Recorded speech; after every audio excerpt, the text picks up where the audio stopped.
Я хочу сказать одно слово по поводу того, что сегодня будет представлено. Марина Евгеньевна будет говорить по существу. Вещь-то общеизвестная, и в стенах нашей гимназии будет показана второй раз. Этот спектакль был поставлен в 2004 году. Это был последний спектакль нашего предшествующего зала, который был на Новодевичьем проезде. Вот. Это был выпуск Анастасии Игоревны Золотухиной, которая героически сегодня опять участвует в этом спектакле, что очень приятно, невероятно. Вот, поддерживает традицию. И к тому спектаклю были сделаны декорации и костюмы Дарьи Дмитриевны Шаховской. Это был удивительно красивый, замечательный спектакль. И то, что мы увидим сегодня, совершенно не так, как было в прошлый раз. Я не хочу заранее говорить, хорошо это будет или плохо. Это уже неплохо, потому что я видела репетицию, но будет ли это хорошо, мы с вами оценим это в конце. Вот. И об этом, обо всем поговорим потом, у нас будет много возможностей обменяться впечатлениями. Но я хочу сказать, что за спектаклями такого рода, если можно сказать во множественном числе, а не по пальцам перечесть, лежит гигантская работа. Это огромный титанический труд со стороны педагога, со стороны режиссера, он же, со стороны детей, которые, для начала подучили английский язык раз, для того, чтобы вообще иметь возможность выучить этот текст. Во-вторых, суметь его донести, то есть все-таки фонетически сделать это так, чтобы это было красиво, чтобы это звучало. Вот. Затем найти время по воскресеньям для того, чтобы это все отрепетировать и сделать. В конце концов, профессиональные театры живут тем, что они репетируют. Вот. Мы репетируем плюс ко всему тому, что мы делаем. Вот. Почему я об этом говорю? Не для того, чтобы сказать, вот извините, пожалуйста, там то не так, то не сяк, тут забыли, там не вышли. Не об этом идет совсем речь. Речь идет о том, что как раз в большинстве случаев не забыли, в большинстве случаев там, где надо, вышли. Это просто огромная работа. Знаете, я об этом говорю людям, которые с этим не связаны непосредственно. Потому что чем легче и естественнее держится актер, артист балета, оперный певец на сцене, тем кажется, что чем он легче держится, тем это сложнее. Изначально. Вот. И создается иллюзия вот этой потрясающей легкости и ясности. Вот я просто видела и знаю, чего эта легкость, чем она достигается. Вот, все, я больше ничего не говорю, я просто хотела сделать такое маленькое введение. Марина Евгеньевна, прошу вас. Так мы вам показываем несколько сцен из комедии Шекспира «Сон, летнюю ночь». Действие в комедии происходит в Афинах, Греция имеет мало отношения, потому что основные события разворачиваются в волшебном лесу. В Афинах правит герцог Тезей, к нему во дворец приходит почтенный гражданин Афин Эгей с жалобой на свою дочь, прекрасную Гермию, которую он хочет отдать замуж за молодого человека по имени Диметрий, а она противится его воле и выбрала себе другого молодого человека по имени Лисандр. И Эгей в гневе хочет, чтобы над Гермией осуществился старинный закон Афин. Если дочь не повинуется воле отца, она должна умереть. Лисандр, пытаясь убедить герцога в том, что он лучший жених для Гермии, рассказывает герцогу и всем нам, что Диметрий до этого был влюблен в Елену, менее прекрасную девушку, а потом ее бросил и теперь хочет жениться на Гермии. А Елена по-прежнему страдает от безответной любви. Тезей смягчает приговор и предлагает Гермии выбор: выйти замуж за Диметрия или остаться навсегда девственницей и стать монахиней. Немножко хоть и в Афинах, но чуть-чуть у нас средневековый, конечно, сюжет. Лисандр уговаривает Гермию убежать из Афин в соседний город, где живет его тетя, вдова, которая любит его как своего сына, и там они могут благополучно пожениться, и афинский закон их там не покарает. Гермия рассказывает Елене, с которой они дружат, о том, что они с Лисандром убегают из города, и больше Деметрий ее не видит, и желает Елене получить в ответ любовь ее бывшего молодого человека, который раньше любил. Елена, в свою очередь, пытаясь смягчить как-то сердце Деметрия, рассказывает ему о том, что Гермия с Лисандром убегают. И теперь все четверо молодых людей у нас оказываются в волшебном лесу. Лес непростой. Там владычествует, колдует семейство, лесной царь Аберон и лесная царица фей Титания. У Аберона есть помощник, мальчик-эльф, путаник Пак, а у Титании целая свита фей. И там-то начинается комедия. Смертные люди, попадающие в волшебный лес, оказываются под воздействием чар волшебных героев, которые для них невидимы. Поэтому они у нас все время на сцене, но герои наши их не видят. Они только чувствуют, что на них что-то действует, а что именно не понимают. Аберон с Титанией живут не очень мирно. Очередная ссора происходит на наших глазах, когда Аберон выпрашивает у Титании ее мальчика-пажа, но получает отказ. И в отместку он решает накапать Титании в глаза сок волшебного растения, который заставит ее влюбиться в первое живое существо, которое предстанет перед ее глазами. И посылает своего помощника Пака раздобыть этот цветок. Его называют в народе глупой любовью. И пока Пак разыскивает цветок, Аберон оказывается свидетелем сцены между Деметрием и Еленой, в которой Деметрий Елену гонит и говорит, что я тебя оставлю на съедение диким зверям. Аберон проникается сочувствием к Елене и просит Пака, пока он займется своей женой, накапать сок этого волшебного растения в глаза Деметрию. Он его имени не знает, он говорит, в глаза юноши, ты его узнаешь по афинским одеждам. Только учти, рядом должна быть девушка, чтобы он влюбился в нее. Но ни Аберон, ни Пак не знают, что в лесу не одна пара молодых людей из Афин, а две. Поэтому, когда Пак наконец находит молодого человека и девушку, спящую рядом, говорит, о, это тот самый негодяй, а это та самая страдающая девушка, вот сейчас я накапаю глаза, все будет прекрасно. В этот уголок леса приходит Елена в поисках Деметрия, видит Лисандра на земле, пугается, что с ним случилось, будет его. Ну и сок нашего волшебного растения подействовал. Лисандр влюбляется в Елену и обращается к ней с пылкими словами любви. Там в растерянности, ты надо мной издеваешься, убегает. Лисандр за ней, просыпается Гермия, Лисандра нет, бежит на его поиск. Тем временем Титания заснула, и оказывается, что влюбилась она, что первое существо, которое перед ее глазами в этот момент было, это был осел.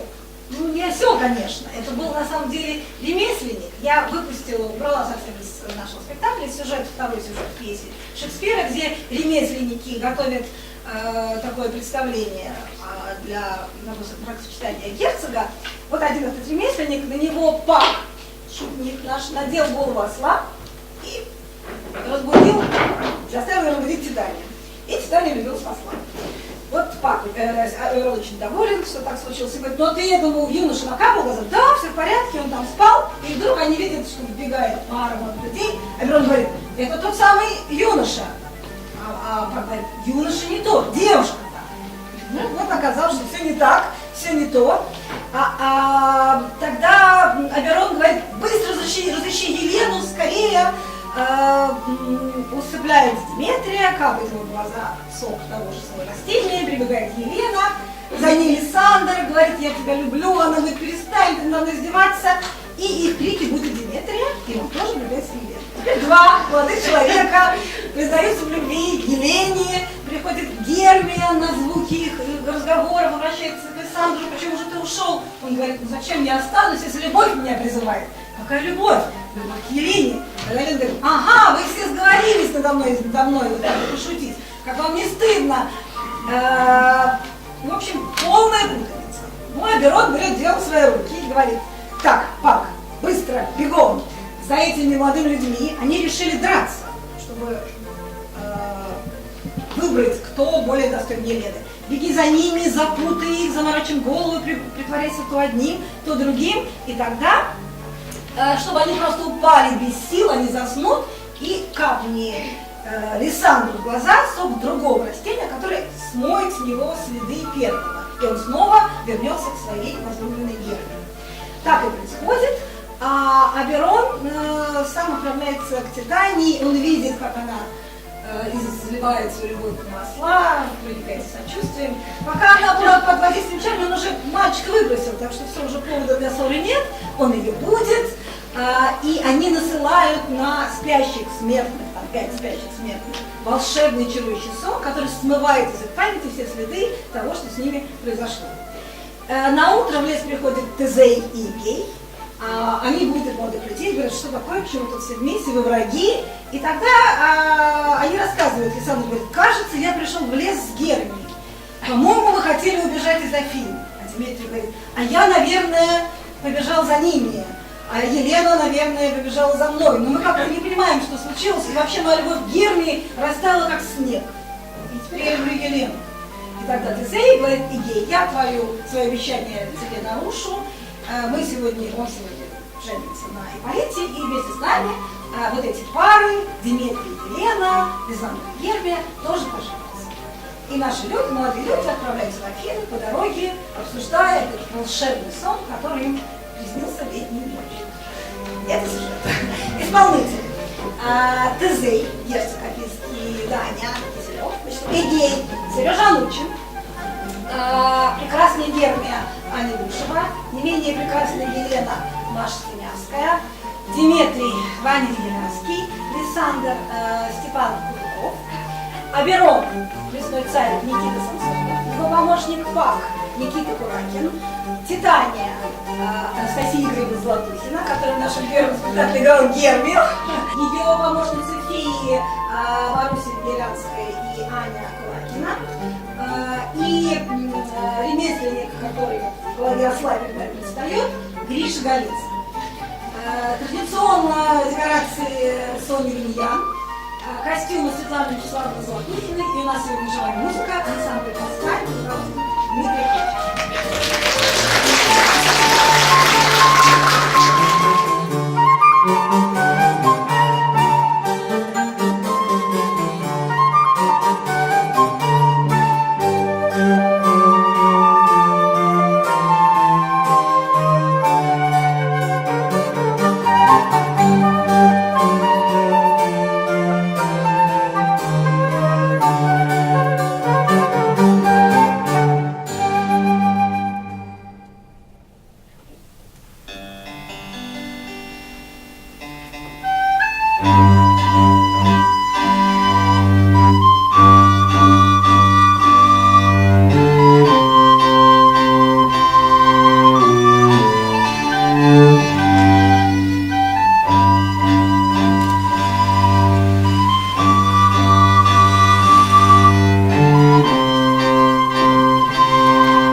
Our renowned Duke.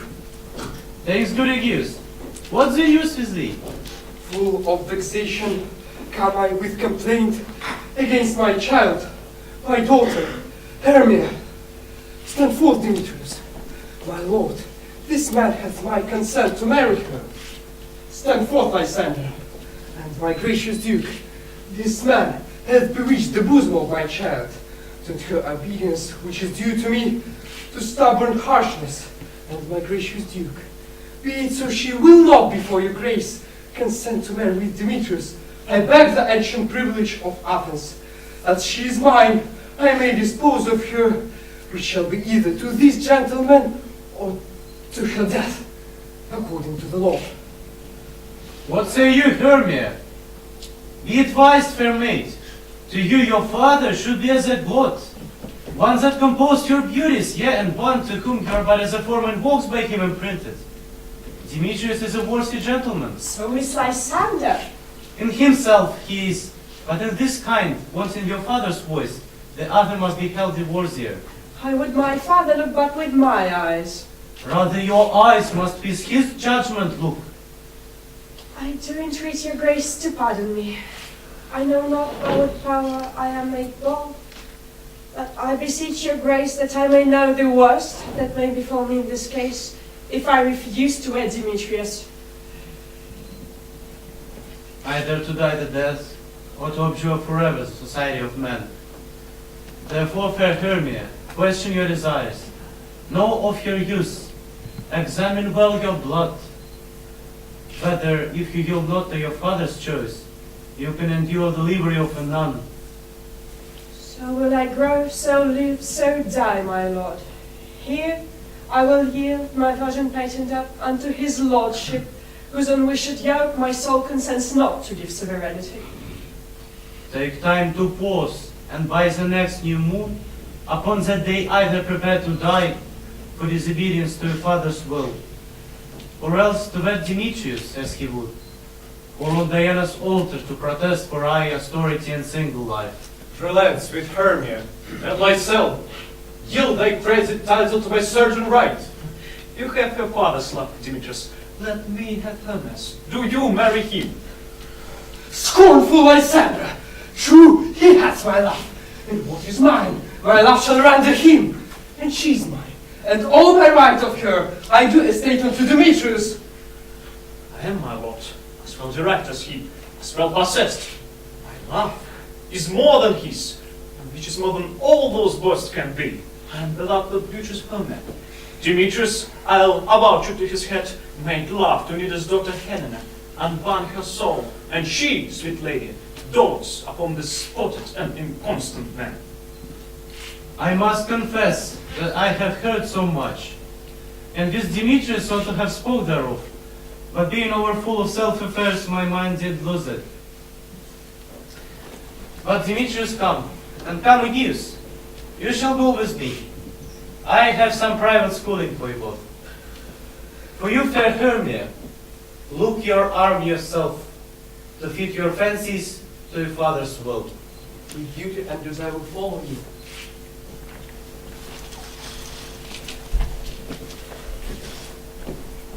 How now, my love?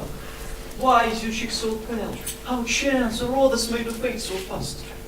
Belike for want of rain, which I could well be shielded from the tempest of my eyes. I mean, for all that I could ever read, could ever hear by tale or history, the course of true love never did run smooth. But eyes, it was different in blood. Oh, cross, too hard to be enthralled to love. Or else, witchcraft in respect of years. Oh, spite, too old to be engaged to young. Or else, it stood upon the choice of friends. Oh, if there were a sympathy of choice. War, death, or sickness did lay siege to it. If then true lovers have been ever crossed, it stands as an edict in destiny. Then let us teach our trial patience. A good persuasion. Therefore, he may come I had a widow aunt, a dowager from Athens, is your house remote 7 leagues. And she respects me as her only son. There, gentlemen, may marry thee, and to that place the sharp Athenian law cannot pursue us. My good Lysander, I swear to be by Cupid's strongest bow, by his best arrow with the golden head, by all the vows that ever men have broke, in number more than ever women spoke. In that same place thou hast appointed me. Tomorrow truly I will meet with thee. You promise, love. Look here. Comes Helena. What good fair Helena, whither away? Call you me fair? That fair again I say.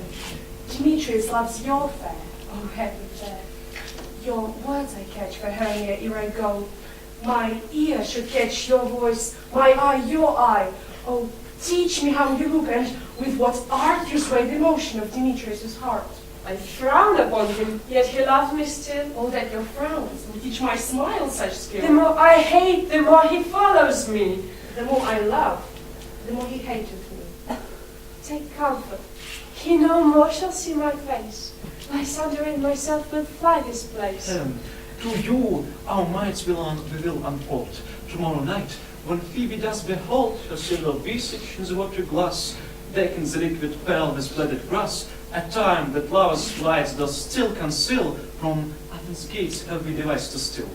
And in the wood, Lysander and myself shall meet, and thence from Athens turn away our eyes, to seek new friends and stranger companies. Farewell, sweet Playfellow, pray thou for us, and good luck grant thee thy Demetrius. How happy some over other some can be. Through Athens I am thought as fair as she, but what of that? Demetrius thinks not so. He will not know what all but he do know, that love looks not with the eyes, but with the mind, and therefore is winged Cupid's painted blind. I will go tell him of fair Hermia's flight, then to the wood will he tomorrow night pursue her. And for his intelligence, if I have thanks, it is a dear expense.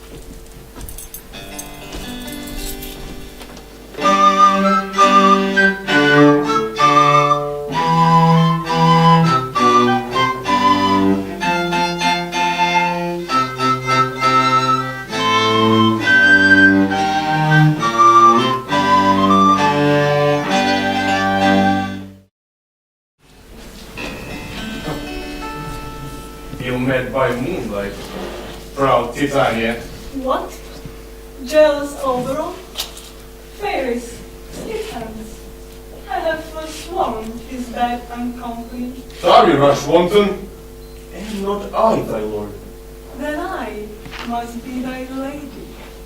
But I know when thou hast stolen away from fairyland, and in the shape of Corinth sat all day, playing on pipes of corn and versing love on amorous Phillida.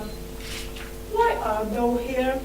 Comes from the farthest step of India. Why should Titania cross her over? I do but beg little changing boy to be my patient. Set your heart at rest. His mother was a votaress of my order, but be mortal, or that boy did die.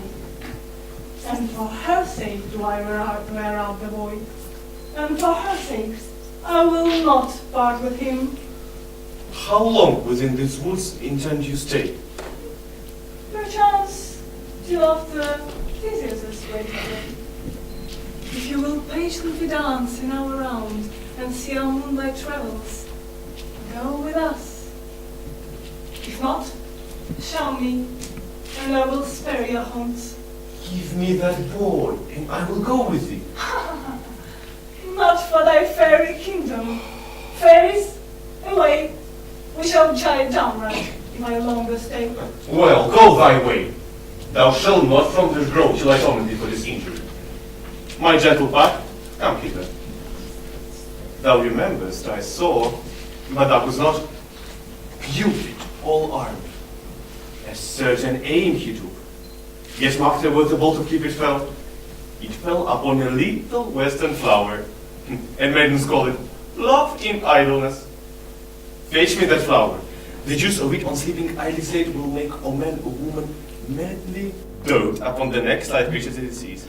I'll put a little round about the earth in 40 minutes. Having once the juice, almost titanium when she's asleep, and drop the liquor of it in her eyes. The next thing then she waken looks upon, be it on lion, bear, or wolf, or bull, or meddling monkey, or a busy ape.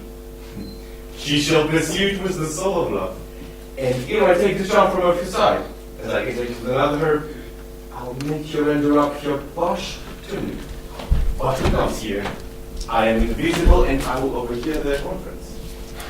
I love thee not, therefore pursue me not. Where is Lysander and fair Hermia? Thou toldst me that they were stolen unto this wood. Hence, get thee gone, and follow me no more. You draw me, you hot-hearted adamant, and yet you do not iron. My heart is true as steel. Do I entice you? Do I speak you fair? Or rather do I not in plainest truth tell you I do not, or I cannot love you? And even for that do I love you the more. I'll run from thee, and hide me in the brakes. and leave thee to the mercy of our beasts. I'll follow thee, and make a heaven of hell, to die upon the hand I love so well. Fare thee well, nymph. If you leave this grove, thou shalt like him, and he shall take thy love. Ah, hast thou the flower there? Welcome, wanderer. Aye, there it is. Crazy. Give it me. I know a bank where the wild thyme grows, where oak sleep and the nodding wildwood grows. There sleeps Titania some time of the night, and with the juice of this I'll sweet your eyes, and make her full of faithful fantasies. Take out some of it and seek from this grove. A sweet Athenian lady is in love with a disdainful youth. Anoint his eyes, but do it when the next thing he spies may be the lady. Thou shalt know the man by the Athenian garments he has on.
What thou seest when thou dost wake, do it for thy true love take. Love and languish for his sake. When thou wake, it is thy dear. Wake when some vile thing is near. Fair love, you plenteous wanderings in the wood, and to speak truth, I have forgot our way. We'll rest us one may fear and think it good, and tarry for the comfort of the day. Be it so, my son, find you out today, for I upon this bank will rest my head. So far be distant, and good night speak to, thy lovely altar till thy sweet life end. Through the forest have I gone, but Athenian found I know, on whose eyes I might approve this flowerless forest in stirring love. Night and silence. Who is here? Which of Athens he doth wear? This is he, my master said, despise the Athenian maid. And here's the maiden sleeping sound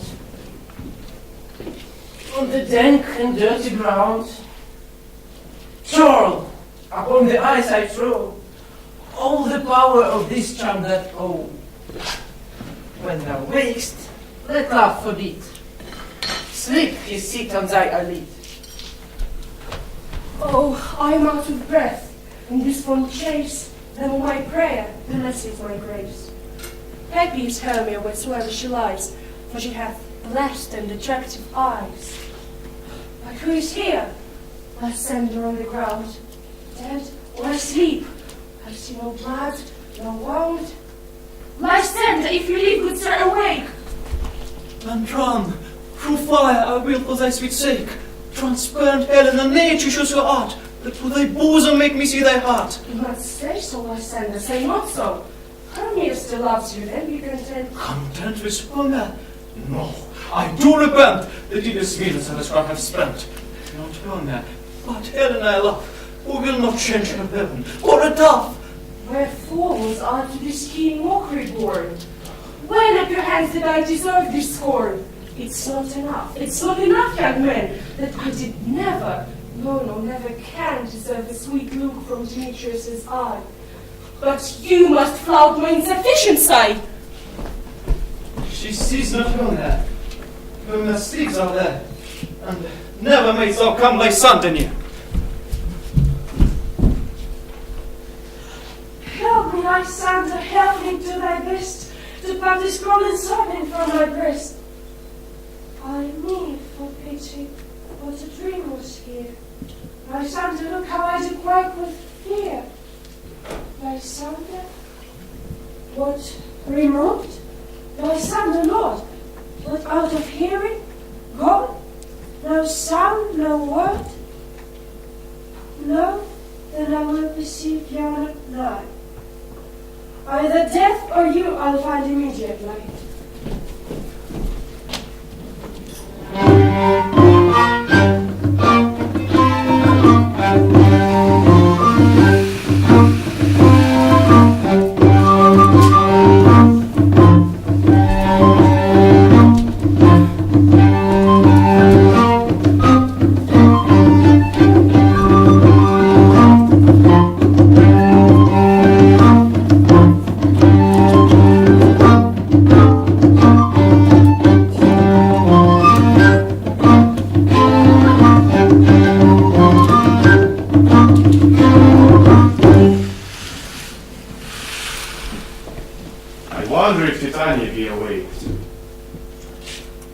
Then what it was that they seeming to cry, which she must dote on in extremity. Ah, here comes my messenger. How now, my spirit? What knowledge will now about this hunter grove? My mistress, the monster is in love. Near to her close and concentrate power, while she was in her dull and sleeping hour, a crew of pages, rude mechanicals, were met together to rehearse a play. This falls out better than a good device. But hast thou yet ledged the Athenian's eyes with a love juice, as I typically do? I took him sleeping. Let's finish too. Stand close, this is the same Athenian. This is the woman, but not this the man. Oh, I rebuke you him that loves you so. Lay breath so bitter on your bitter foe. What's this to my Lysander? Where is he? Good Demetrius, wilt thou give him me? I'd rather give his carcass to my house. Out dog, out cur, thou drives me past the bounds of maiden's patience. Hast thou slain him then? Henceforth be never numbered among men. You spent your passion on a misprized mood. I'm not guilty of my son's blood, nor is he dead for aught that I can tell. I pray thee tell me then that he is well. And if I could, what should I get therefore? A privilege, never to see me more. There is no fault in her in this year's vein. Here, therefore, for a while, I will remain. What hast thou done, huh? Thou hast mistaken quite and laid the love juice on some true love's side. About the wood go swifter than the wind, and Helena of Athens look thou think. All fancy sick she is and pale of cheer, with sighs of love that cause the fresh blood tear. I go, look how I go, swifter than the arrow from the Tartar's bow. Flower of this purple dye, hit with Cupid's archery, sink in apple of his eye. When his love he does espy, let her shine as gloriously as the Venus of the sky. When thou weighest if she be by, beg of her for remedy. Captain of our fair band, and I see it then, and the youth mistook by me, pleasing for a lover's speed. Shall we their page and see? Oh Lord, what fools these mortals be!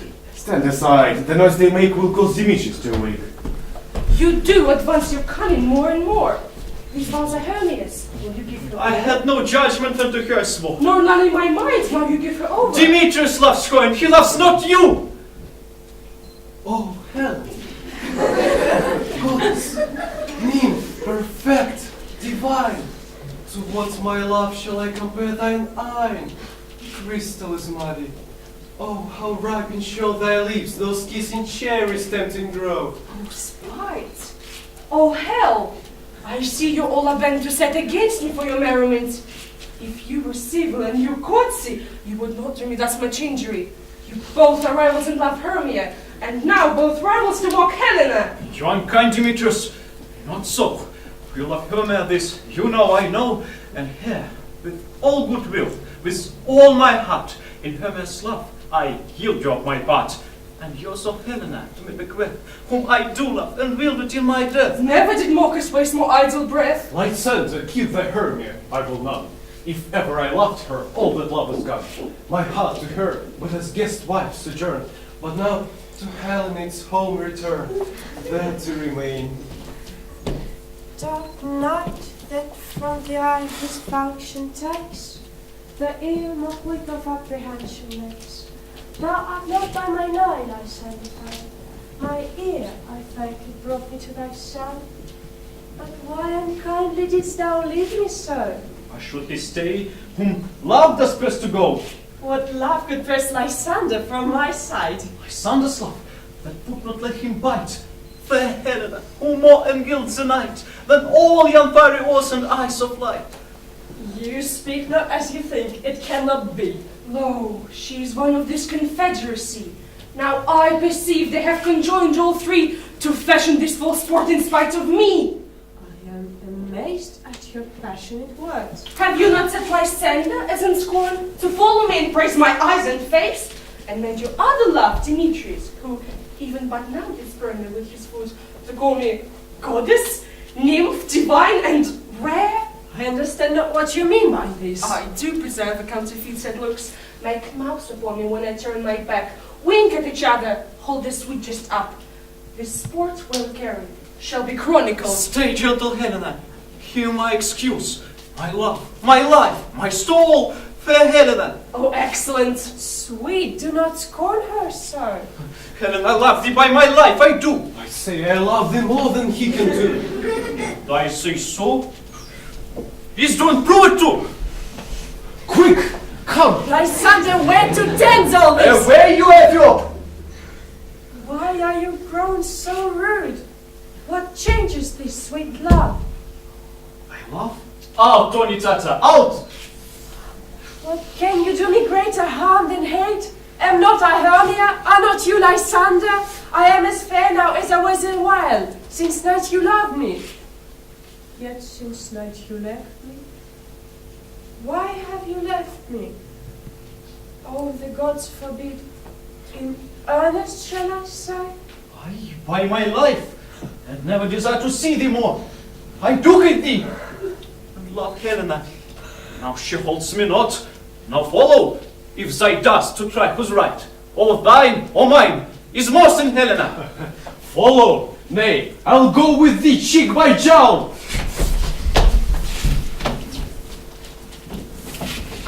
Oh, me. You! Juggler! Oh, you canky blossom! You thief of love! What have you come by night and stolen my love's heart from him? Good Hermia, do not be bitter with me. I evermore did love you, Hermia. Did ever keep your counsels, never wronged you. Save that love unto Demetrius, I told him of your stealth into this wood. But he hath chid me hence and threatened me to strike me, spurn me, nay, to kill me too.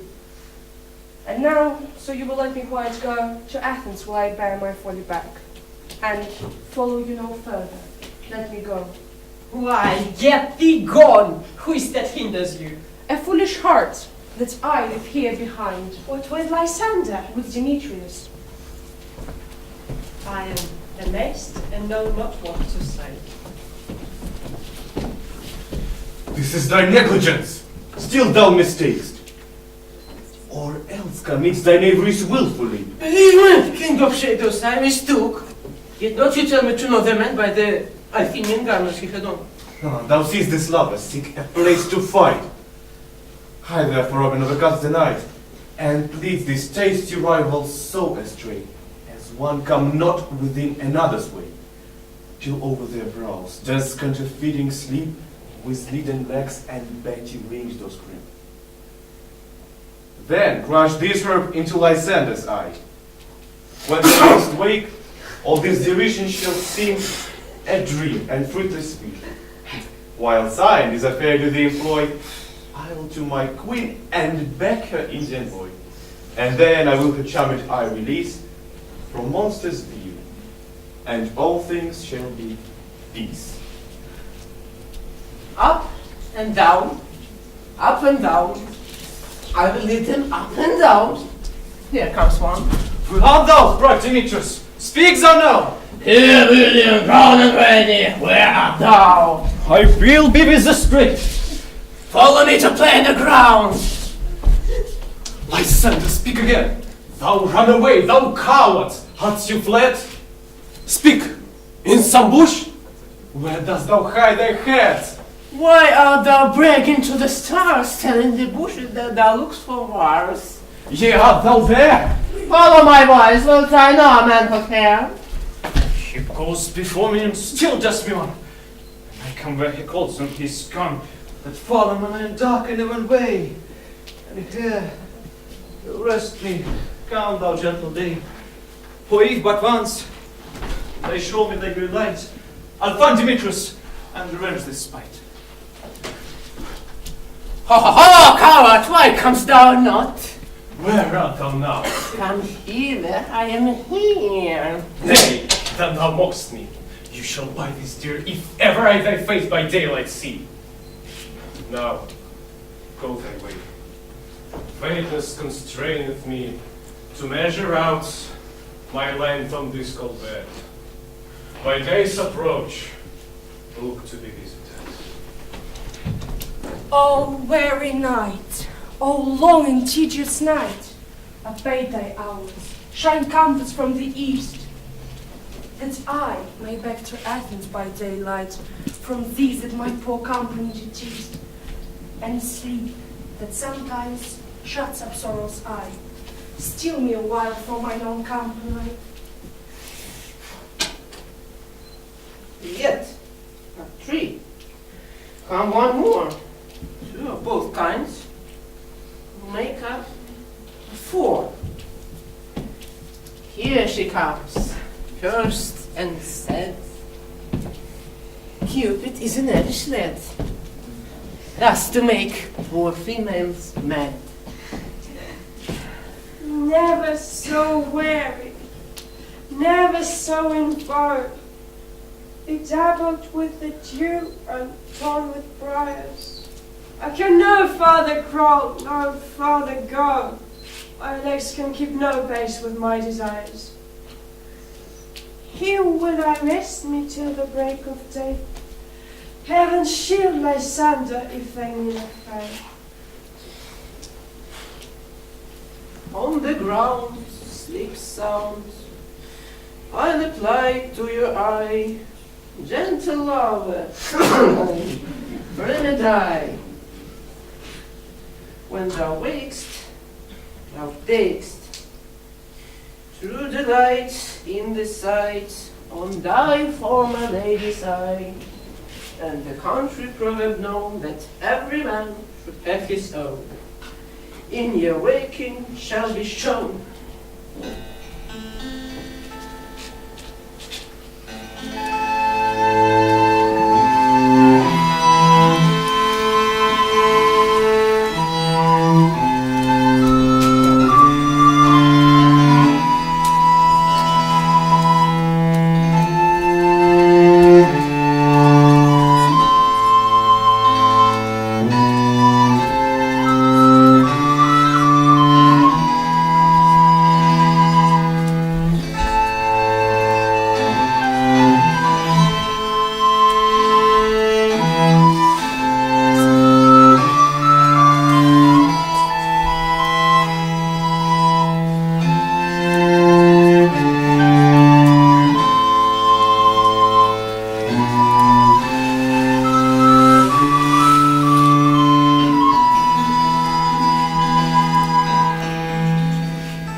I could munch your good dry oats.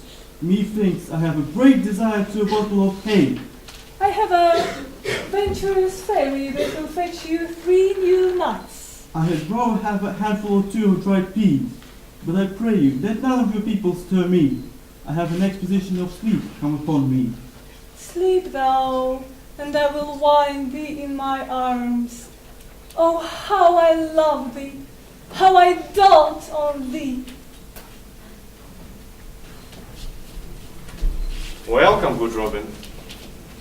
Seest thou the sweet side? Her dotage now I begin to pity. I will undo this hateful imperfection of your eyes. Be as thou wast wont to be. See as thou wast wont to see. Now, my Titania, awake you, my sweet queen. My Oberon, what visions have I seen? Methought I was enamored of an ass. There lies your love. How came these things to pass? Oh, how mine eyes do loathe his visage now. Silence a while. Robin, take off his hat. Titania, music, call and strike more dread than common sleep of all these 5 descents. Music. Oh, music. Such as charm and sleep.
Now, when thou wakest, with thine own full eyes speak. Sound music, come, my queen, take hands with me, and rock the ground whereon the sleepers be. Now thou and I anew in amity, and will tomorrow midnight solemnly dance in Duke Theseus' house triumphantly, and blessed all fair prosperity. There shall the pairs of faithful lovers be, wedded with Theseus, all in joy.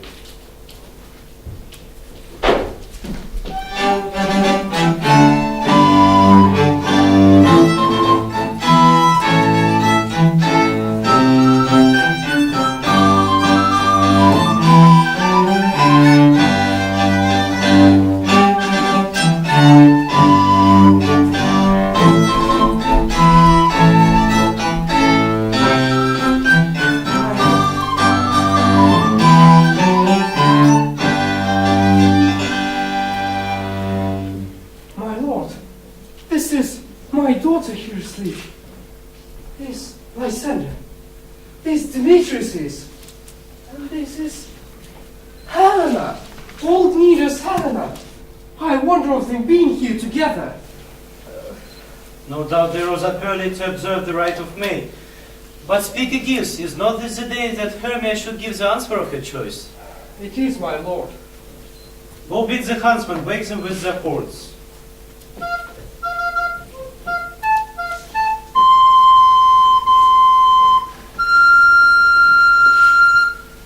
Good morrow, friends. St. Valentine is past. Pardon, my lord. I pray you all stand up.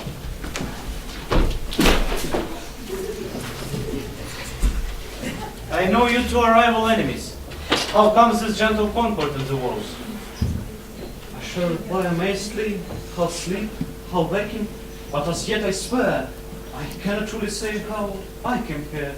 But as I think, and truly when I speak, I came with Hermia hither. Our intent was to be gone from Athens. Enough, enough, my lord! You've had enough! I beg the law upon his head! They would have stolen away. They would, Demetrius. Their mind to have defeated you and me. You of your wife, and me of my consent. Of my consent that she should be your wife. My lord, fair Helen told me of their stealth, of this their purpose hither to this woods. And I, in fury, hither followed them, fair Helena in fancy following me. But By some power it is. My love to Hermia, melted as the snow, seems to me now as the remembrance of an idol god, which in my childhood I did dote upon. And all the faith, the virtue of my heart is only Helena. Fair lovers, you unfortunately met. Of this discourse we more will hear anon. Egeus, I will overbear your will. For in the temple by and by with us, these couples shall eternally be knit. This thing seems small and undistinguishable, like far-off mountains turned into clouds. I think I see these things with parted eye, when everything seems dark. So methinks, and I have found Demetrius, like a jewel, mine own and not mine own. Are you sure that we are awake? It seems to me that yet we sleep, we dream. Do not you think the Duke was here and bid us follow to the temple? Yes, and my father. And he did bid us follow to the temple. Why? Then we are awake. Let's follow him. And by the way, Let us recount our dreams.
Thank you.